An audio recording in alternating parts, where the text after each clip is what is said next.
All right, guys. So we'll start back here where we left off yesterday, and so we'll start back with the details of transcription. And like we said, we want to keep in mind the big picture. Never get bogged down in the details, especially right now, because it'll just overwhelm your brain.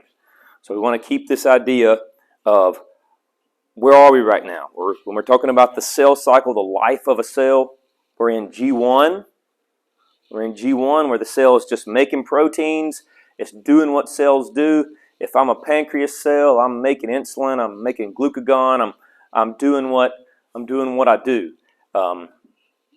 No signal to divide, replicate the DNA, anything like that yet. So transcription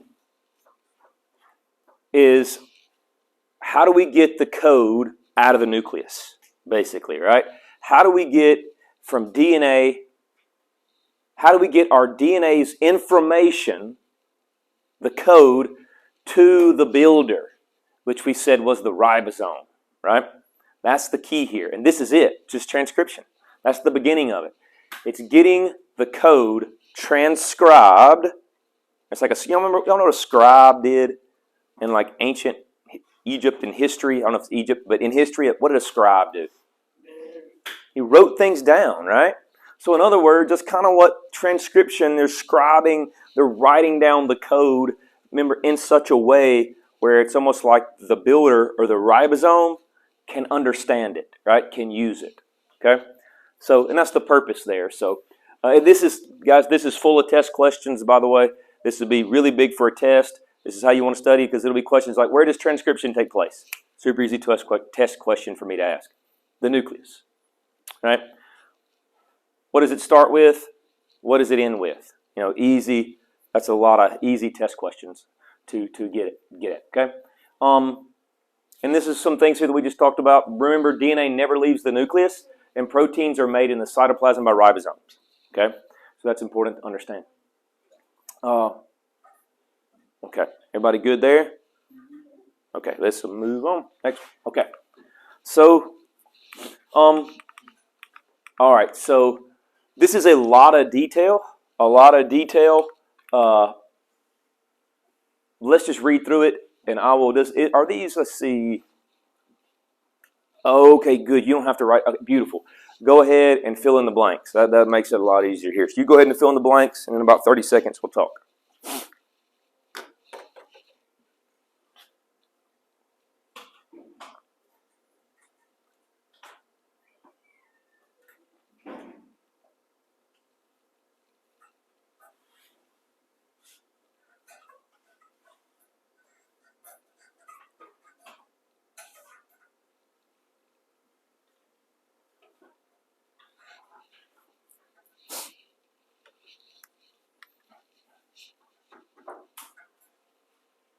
Okay, guys, so remember in DNA replication, okay, this is not DNA replication, which could be easily confused. You could get easily confused. This is not, they're not making another copy of the DNA. You're making a messenger RNA transcript, right? But look, it's a lot similar. Y'all remember this? Unzip, where it unzipped in replication? We had to unzip the DNA molecule, right? Well, the same thing happens right here. You have to unzip the two sides of the strand to allow the messenger RNA template to be made. Because look what it does. It pairs, what were these things called in the middle? RNA. Okay, well, this was the RNA strand, but what specific? The nitrogen bases. Beautiful, yes, they're called the nitrogen bases. So these are nitrogen bases on a messenger RNA template. Notice what's gone, though. Is there any thymine in the messenger RNA? No. What replaces it? Uracil. Yes, uracil, exactly. So uracil will replace thymine, and now we have our messenger RNA transcript that pairs accordingly to the DNA sequence, okay? All right, so we go on from there. So we use complementary base pairing rules, the same as in DNA, but it says, remember, RNA has uracil, so A bonds with U, C still bonds with G, and if you notice, that's the way it is, AU, GC, TA, TA, GC, AU. And then eventually, when this is done, and guys, this is so complicated. This is very This is a very, but it's ninth grade biology, right? This is a very overview of this process. You could spend a whole semester just, well, no more than that, just on this process for how complicated it is. It's like, well, how do we know? Let's go this. What was a gene? What was a gene? Remember what genes are? Genes are sequences of DNA that are made into, what are they? Proteins. Yes, proteins, exactly. Yes. So would there be any reason to what's the whole point, right? The whole point is to make proteins, right?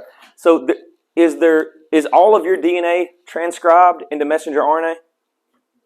No, we just said it. It's only, do you remember what I said about how much or what percent of your DNA is made into proteins? It's a very low percentage. 2 to 3%. That's right. That's it. That's exactly right. It's a very low percentage. So, guys, this doesn't happen to all of your DNA. It's actually a very small percentage of your DNA that's actually made into messenger RNA. It's not that much, which is kind of cool to me. Okay? So we got to keep that in mind. Like, what's going on here? This would be a gene in the DNA molecule, and this would be getting made into protein eventually. So the DNA zips back up, the messenger RNA leaves the nucleus and enters the cytoplasm, or probably the rough ER, really. That's where it's probably going to go more than likely, but that's a little more detail. Okay, so let's see what this has right here, guys.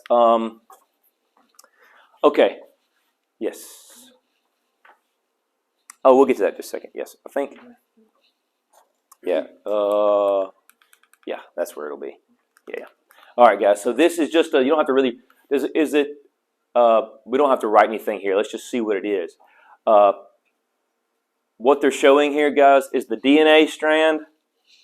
Then we have the messenger RNA complement. So this is the two DNA strands, right? Two sides of the strands. Nitrogen bases, nitrogen bases. Well, here's our nitrogen bases, and here's the messenger RNA. So it's taken off of here like it's going to leave the nucleus, right? And then here we have our DNA back together. So the DNA, two sides are back together, and now we have our messenger RNA that can go and do its thing, okay? Okay, so y'all do this for me. What would be, somebody, you can just say it out. What would be this messenger RNA sequence corresponding to the letters? Oh, go ahead. Well, I put it up there too early. I'm sorry. You were on the right track, guys. Yes, A, U, G, C, and accordingly, you just pair them up. And most we've done a really good job of this already. If you know how to do this with two DNA strands, which we've already done a bunch, it's relatively simple to just, instead of putting the T, put the U. Because this is not the other side of the DNA strand, it's the messenger RNA sequence. Okay, whoops. Let you skip that for you.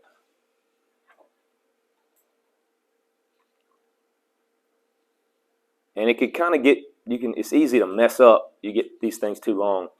You get kind of, where I lose my place. So try not to make them, that's pretty long. Okay. All right, this is in your notes, right? All right, go ahead and, yes, go ahead and label this stuff, guys. Go ahead and label this stuff as best you can. So on these pictures and on your RNA picture right there, go ahead and label that, okay?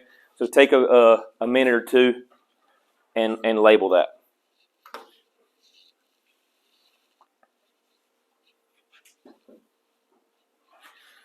Because these are some vocabulary words that will come up for translation. Translation. So not transcription, we're moving to the next step, which is translation.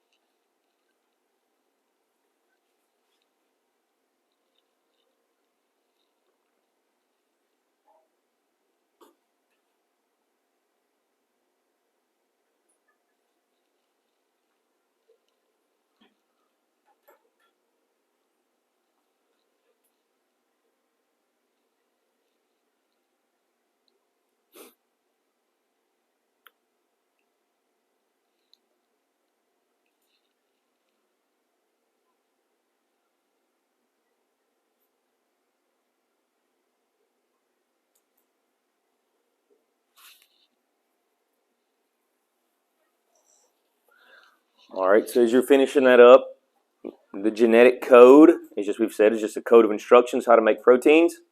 And now we have to get into these new terms. Codon, anticodon, and we should already know amino acid, coding block of protein. But a codon, this word right here. So you have your messenger RNA transcript, which was made in transcription. It's a paired other side of a DNA strand. You pair with one side of a DNA strand, make this messenger RNA transcript. The messenger RNA transcript is read. In other words, it's used by the ribosome. It's read by the ribosome 3 nitrogen bases at a time. Because look how many nitrogen bases are on the transfer RNA. 3. So for a transfer RNA to bring in and match, to bring in the amino acid and match with the messenger RNA, it does it 3 bases at a time. Okay? And so we call those 3 base sequences codons. Okay, so it's 3 bases is a codon, and it brings in an amino acid. So if you have 9 nitrogen bases, we have 3, 4, 5, 6, 7, 8, 9, 10, 11, 12, and so on. 12 would be 4 amino acids. Right? It would make for 4 amino acids because 3 of those on a transfer RNA will pair with 3 on a messenger RNA. So we've got codon, anticodon, and then the amino acid, of course, is brought in on the transfer RNA. So that was that type of RNA that transfers the amino acid to the ribosome.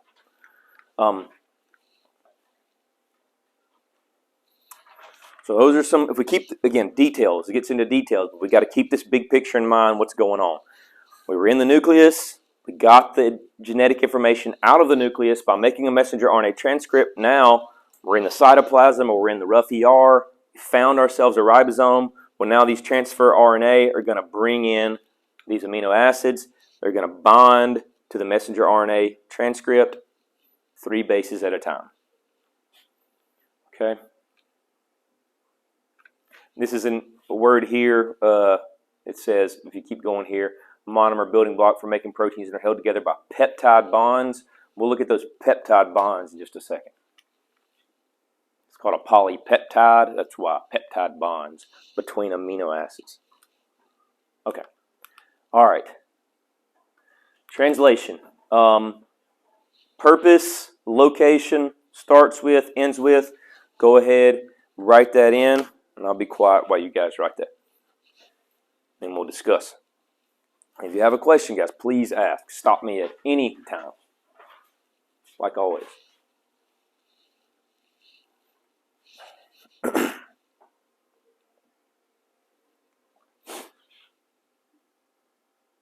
And again, a lot of test questions here, guys. What's, kind of some simple test questions. Hey, where does translation take place? The ribosome. What does it start with? Messenger RNA. What does it end with? Polypeptide. These are just more kind of recall questions, but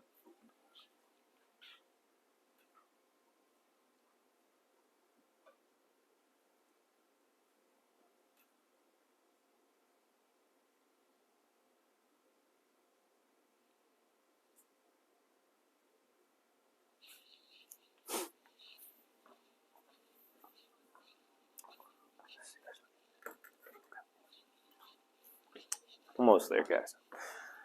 So here's this is a big deal. Translation is the process of making your polypeptide. This start of making the protein, like making you. Remember, it's all about making proteins. Like what you see when you look at somebody is you see their proteins. You see them. In other words, you see their proteins. Right? That's them. The expression of their genetic material, their DNA, is their proteins.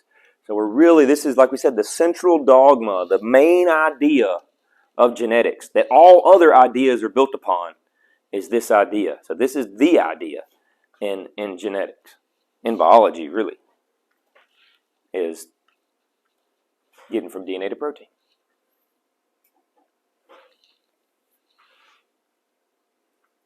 Good? All right, next one. So this is the same type of thing, guys. It looks like a lot, but you actually don't have to write all this because most of it's already written for you. So just fill in the blanks. fill in the blanks in your graphic organizer, and then we'll discuss.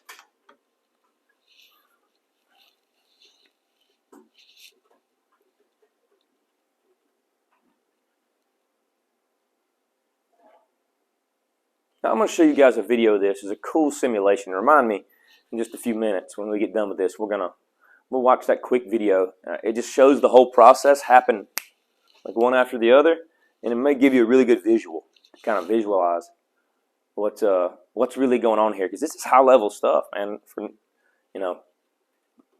Again, we're just brushing over the top of the way more details, but this is high level, can be really high level stuff.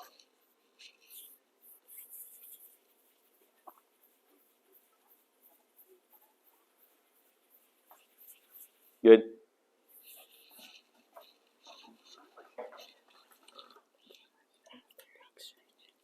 Oh, it's okay. They still here.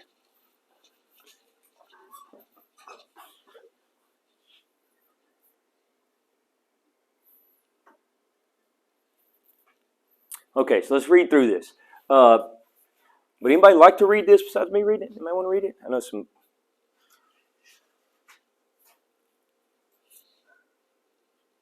No, takers. Okay. Okay, that's okay. I'll read it now. Messenger RNA attaches to the ribosome. So, guys, again, I want to show you a video of this, so it'll make it a little more sense, because this could get, like, man, you get bogged down in the details. But let's just focus on this picture here. Oh, this next slide, this is great. This is good. Okay, we'll go through these first. And you've got them written down, so that's in your notes. You can reflect back on this stuff. So, the messenger RNA attaches to the ribosome. So we're out of the nucleus. We attach to this big ribosomal structure. It says the ribosome reads the messenger RNA codons. Remember, codons is 3 bases at a time. 3 bases at a time. And then, so it says starting at AUG. All right, so this codon right here. So stay with me on this part. AUG, that's 3 nitrogen bases, right? Adenine, uracil, guanine. It's 1 codon. It says 3 RNA nucleotides. That AUG codon is called a start codon. And what that means is that messenger RNA transcripts, they start with this AUG codon. That's how the ribosome knows where to start making the polypeptide, is because of AUG. Again, we're not going to get too much into the details of that. So the transfer RNAs, these guys right here, look how they look kind of like T's. Just not kind of look like a T, sort of, maybe. So it's good to kind of remember it's a transfer RNA because it's a T, right? They act like taxis to pick up and drop off the amino acids to match with each codon. So what starts to happen, guys, is these things start to get bound together. On the next slide, it actually shows it really good. The transfer RNAs continue to drop off amino acids, and the ribosome binds the amino acid together with the peptide bonds. So with peptide bonds, and so what we're saying here is the bond that forms in between these little black dots, which are amino acids, are going to be called peptide bonds. And that's one reason why we call them polypeptides. That is the reason we call them polypeptides. All right.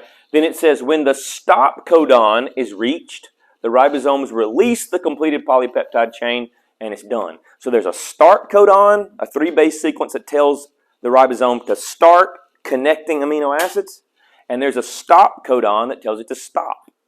Because every polypeptide that's made is specific, right? It's specific, and it's made like this. And if it's made wrong, then that could cause problems. What do you think? We'll get into this later. What happens if something goes wrong here? What do you think could happen? I mean, what could be if it doesn't start correctly or doesn't stop? That wouldn't make proteins, or the protein wouldn't function. There's a lot of things that could go wrong. If you get incorrectly functioning proteins, you know what sickle cell anemia is? Sickle cell anemia is when you have misshapen red blood cells, and so you get hemoglobin that's not made correctly, and so it misshapens the red blood cell. That's a genetic thing, and so it ultimately has to do with a misshapen protein molecule. So a lot of things. We'll get into that more when we get into mutations. Yes? Yes. Okay, guys. We're almost there. We're almost there. Is there anything to write here? I don't really think there is, right? Mm-hmm. Okay, on this specific slide. Guys, look at this slide. This is a beautiful slide. So if you refocus right here, we've been going for a long time. We're not going to go much longer.